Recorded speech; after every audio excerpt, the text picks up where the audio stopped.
علیہ الصلوۃ والسلام کل قیامت کے میدان میں اگر کھڑے ہوں اور الحسین رضی اللہ تعالیٰ عنہ آپ علیہ الصلوۃ والسلام کے ساتھ ہوں اور صحابہ اور اہل بیت جنہوں نے دین کے لیے قربانیاں دی ہیں وہ سارے کھڑے ہوں گے اور اللہ کا نبی کہے گا دیکھو اس دین کے چمن کو جب خون کی ضرورت پڑی تو میرے صحابہ نے اور اہل بیت نے اپنی جانوں کو نہیں دیکھا، اپنی جان سے خون دینا پڑا تو اپنی جان سے خون دیا، اپنی اولاد سے خون کی ضرورت پڑی ان کو ذبح کرا دیا، مال کو قربان کرنا پڑا مال کو قربان کیا، کاروبار کو قربان کرنا پڑا کاروبار کو قربان کر دیا، سب کچھ قربان کر دیا، پر دین پہ آنچ نہیں آنے دی، حق کے چراغ کو کمزور نہیں ہونے دیا۔ اور جب یہ دین تم تک پہنچا تو تم نے اپنی زندگی میں اس دین کو کتنا اپنایا؟ تمہارے چہرے کس کی طرح تھے؟ تمہارا لباس کس کی طرح تھا؟ تمہارا انداز تکلم کس کی طرح تھا؟ تمہارا دیکھنا کس کی طرح تھا؟ تمہارا سوچنا کس کی طرح تھا؟ تمہارا طرز زندگی کس کی طرح تھا؟ تم حسینی بنے یا یزیدی بنے؟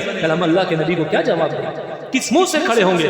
اس لیے میرے دوستو ہم نیت کریں، ہم عزم کریں، صرف زبان سے حسینی ہونے کا دعویٰ نہ کریں بلکہ عملی طور پر اپنے آپ کو حسینی ہونا ظاہر کریں اور اپنا حسینی ہونا بتائیں۔